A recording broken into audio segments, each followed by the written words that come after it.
PTI जो है जी उसने आज एक अपना 24 पॉइंट चार्टर ऑफ डिमांड्स जो है वो ईसीपी यानी इलेक्शन कमीशन ऑफ पाकिस्तान को दिया है। आज कोई तकरीबन 45 मिनट्स की मीटिंग बैरिस्टर गौहर अली और डॉक्टर बाबर आवान की जो इलेक्शन कमिश्नर हैं सिकंदर राजा उनके साथ हुई, जिसमें कि उन्होंने कहा जी कि हमको बहुत सारे चैलेंजेस हैं और उन्होंने एक रिटन पटिशन जो थी वो भी डाली थी और उन्होंने कहा था जी कि आप हमको एक जो हमारा बैट जो हमारा सिंबल है वो हमको दें और हमारे लिए जो है लेवल प्लेइंग फील्ड क्रिएट करें ताकि ये अनसर्टेनिटी जो है ये सब खत्म हो सके। राणा सनाउल्लाह साहब जी आज बात कर रहे थे लाहौर में जर्नलिस्टों के साथ और उन्होंने कहा जी कि जो कोई भी पीएमएलएन की स्ट्रैटेजी है वो तमाम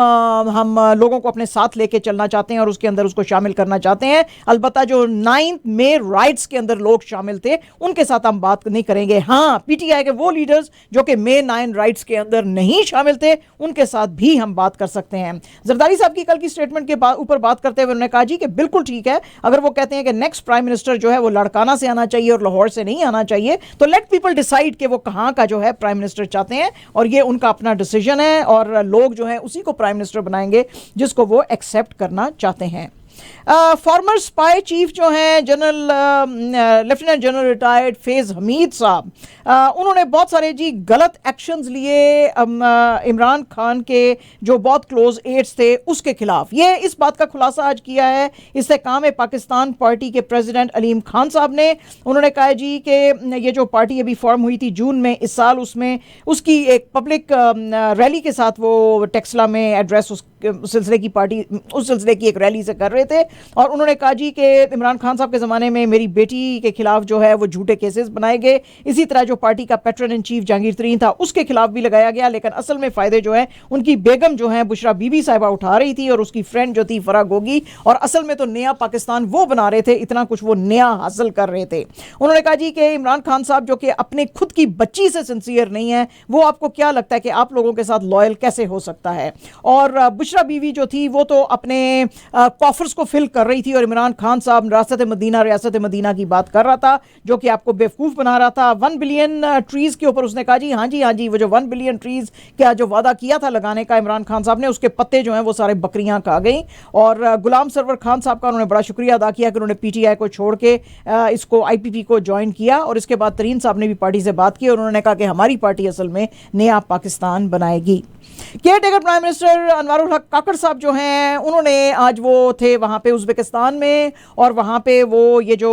economic cooperation organization summit ECO की जो हो रही थी मीटिंग ताशकंद में, उसमें बात कर रहे थे और उन्होंने कहा जी कि पाकिस्तान बहुत क्लोजली ईसीओ के साथ काम करना चाहता है। इसके अलावा उन्होंने कहा जी कि यहाँ पे ये जो है कासा 1000 यानी कि जो प्रोजेक्ट्स हैं और ट्रांस अफगान रेलवे है और Turkmenistan Afghanistan Pakistan India pipeline TAPI जिसको बोलते हैं, उसके ऊपर हमको जल्दी से जल्दी काम करने की ज़रूरत है क्योंकि हम सब शेयर जो हैं अपने फ्यूचर की जो स्ट्रैटेजी है उसको हमारा सेम विजन है उसको शेयर करने का और हम डेवलपमेंट और इन्वेस्टमेंट लाना चाहते हैं इस रीजन के अंदर। उन्होंने पाकिस्तान के ऊपर भी बात करते हुए कहा जी कि पाकिस्तान के अंदर भी इस वक्त इन्वेस्टमेंट के बहुत ज़्यादा गोल्डन अपॉर्चुनिटीज़ हैं क्योंकि पाकिस्तान इस वक्त 5 की एरियाज़ के अंदर बहुत ज़्यादा इन्वेस्टमेंट कर रहा है। IT, agriculture, defence production, energy and mining, तो उसके अंदर जो कोई भी इन्वेस्टमेंट करेगा वो बहुत सारा फ़ायदा लेगा। उन्होंने कहा जी कि ये तमाम की तमाम स्टेट इंस्टीट्यूशंस जो हैं उनको हम we have brought them under SIFC umbrella और इसीलिए रेड टेप हमने काटा है ताकि आपकी चीज़ें जो हैं जल्दी से प्रोसेस हो सकें। आज था जनाब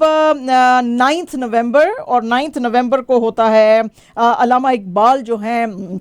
पोइट ऑफ द ईस्ट और फिलोसोफर, उनकी आज 146th बर्थडे थी। इस सिलसिले में जब शहबाज शरीफ की पहली गवर्नमेंट थी तो उन्होंने अनाउंस किया था कि 9 नवंबर को पब्लिक हॉलीडे होएगी, इसीलिए आज कैबिनेट डिवीजन की जो नोटिफिकेशन आई थी उसने तमाम education institution, government offices, private offices in Pakistan को कहा कि 9 नवंबर को आप सब बंद रहेंगे। इकबाल जो थे वो पैदा हुए थे 9 नवंबर 1877 में सियालकोट में और उन्होंने एक जो separate homeland for Muslims of India उसका आइडिया दिया था और उन्होंने कहा था जी कि मुसलमानों को अपनी जो स्पिरिट है जो पुरानी उसके अंदर आके और एक रेवोल्यूशन लाने की ज़रूरत है और ये सब कुछ उन्होंने अपनी पोइट्री के थ्रू किया था, तलवार के थ्रू नहीं किया था। उनकी पोइट्री जो है बहुत सारी दुनिया की लैंग्वेजेस में जैसे कि स्पेनिश, चाइनीज़, जापानीज़, इंग्लिश और बहुत सी लैंग्वेजेस में उसका ट्रांसलेशन हुआ है। लेकिन उनकी बड़ी ख्वाहिश थी कि एक आज़ाद मुल्क के अंदर सांस ले सकते, लेकिन पाकिस्तान बनने से पहले ही डाइड ऑन April 21, 1938। तो आज उनकी जो सर्विसेज हैं उनको आज सेलिब्रेट किया गया। हिंदुस्तान के अंदर जी आरएसएस का जो माउथ पीस है, एक जो अखबार है पंच आनिया, उसको आज बहुत ज़्यादा कांग्रेस ने क्रिटिसाइज़ किया, क्योंकि उसके अंदर जो है एक आर्टिकल आया है जिसमें कि उन्होंने कहा जी कि मुझे समझ में नहीं आ रही है कि राहुल गांधी जी जो हैं उज़्बेकिस्तान को क्यों इस वक्त विजिट कर रहे हैं, जबकि 5 स्टेट्स के अंदर, हिंदुस्तान के अंदर इलेक्शंस चल रहे हैं। आपको पता ही है कि इस वक्त हिंदुस्तान में राजस्थान, मध्य प्रदेश, छत्तीसगढ़, तेलंगाना और मिजोरम के अंदर इलेक्शंस चल रहे हैं, और वो कह रहे हैं जी कि ये बड़ी सीरियस किस्म की चीज़ है, क्योंकि इसमें बहुत सारी बाहर की ताकतें जो हैं हिंदुस्तान को और बीजेपी को और मोदी जी को कमज़ोर करने की कोशिश करेंगी। वो कहते हैं जी कि मुझे समझ नहीं आ रहा कि राहुल गांधी जी उस मीटिंग में क्यों गए हैं जहां पे कि खास तौर पे वो यूएस ऑफिशियल आया है जो कि who is part of the quartet, जिसके के बारे में मशहूर है कि वो पॉलिटिकल इंस्टेबिलिटी दुनिया के अंदर लेकर आता है। वो कहने लगे कि उसमें ऑडिटोरियम में उन्होंने लिखा है कि जरा आप सीक्वेंस देखें, पहले कनाडा एक्यूज करता है इंडिया को निज्जर साहब की किलिंग के लिए, उसके बाद यूएस उसको ज्वाइन करता है इस कंट्रोवर्सी में कहते हुए कि 5 आइज इंटेलिजेंस है। उसके बाद साथ ही जैसे ही इंडिया ने रिटेलिएट किया तो कतर जो है वो इंडिया के 8 फॉर्मर नेवल ऑफिसर्स को डेथ सेंटेंस देता है। फिर पाकिस्तान जो है हमारे जो बॉर्डर्स हैं उनके ऊपर फायरिंग खोल देता है, और उसकी वजह से बहुत ज़्यादा किलिंग्स हुई हैं जम्मू और कश्मीर में, जो कि बहुत ज़्यादा पीसफुल हो गया था। तो ये तमाम की तमाम चीज़ें ये शो करती हैं कि मोदी जी का जो नेक्स्ट ईयर का जो लोकसभा का इलेक्शन होगा उसमें फॉरेन इंटरफेरेंस आएगी, जिसकी की वजह से उनको अपना थोड़ा ख्याल करने की ज़रूरत है।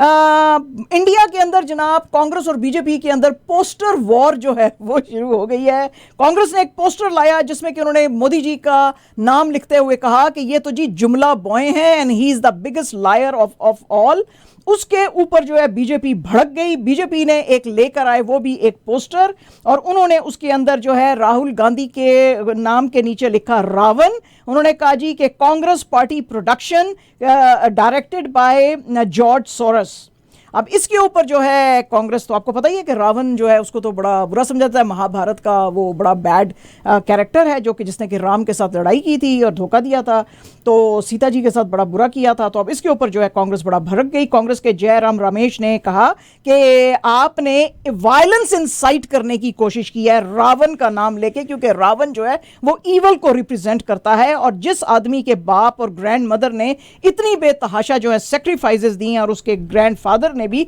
उसको असैसिनेट उनको जिनको किया गया था, तो आपने उन फोर्सेस को बढ़ावा दिया है जो हिंदुस्तान को डिवाइड करना चाहती हैं। हाँ ठीक है, चूंकि प्राइम मिनिस्टर साहब रोज के वादे करते हैं और झूठ बोलते हैं और उनसे मुकर जाते हैं, वो एक नार्सिस्ट पर्सनालिटी है और उनको डिसऑर्डर है इस चीज का, तो ये कोई इतनी बड़ी जो है किसी को झूठा बोल देना बड़ी बात नहीं है, लेकिन किसी को ईवल दिखाना बहुत ही खतरनाक प्रेसिडेंस जो है आप कर रहे हैं, एंड इट इज एब्सोल्युटली एब्नॉक्शियस। इसके ऊपर जाहिर है कि राहुल गांधी की बहन प्रियंका भी भड़क गई और उन्होंने कहा मोदी जी और जेपी नड्डा जो है बीजेपी के प्रेसिडेंट हैं, उनको कहा कि ये आप किस तरह की पॉलिटिक्स कर रहे हैं, डिबेट करने के बजाय आप इतना गिर जाएंगे पॉलिटिक्स में, और ये वायलेंस और प्रोवोकेटिव किस्म की ट्वीट्स आपके ऑफिशियल अगर हैंडल से आएगी तो फिर आप दुनिया को क्या मैसेज दे रहे हैं। आज जनाब हॉलीवुड के एक्टर्स जो हैं उन्होंने फाइनली एक टेंटेटिव डील होने के बाद स्ट्राइक जो है जो महीनों से चल रही थी उसको खत्म किया। सैग एफ्ट्रा जो है ये स्क्रीन एक्टर्स गिल्ड, इन्होंने कहा जी के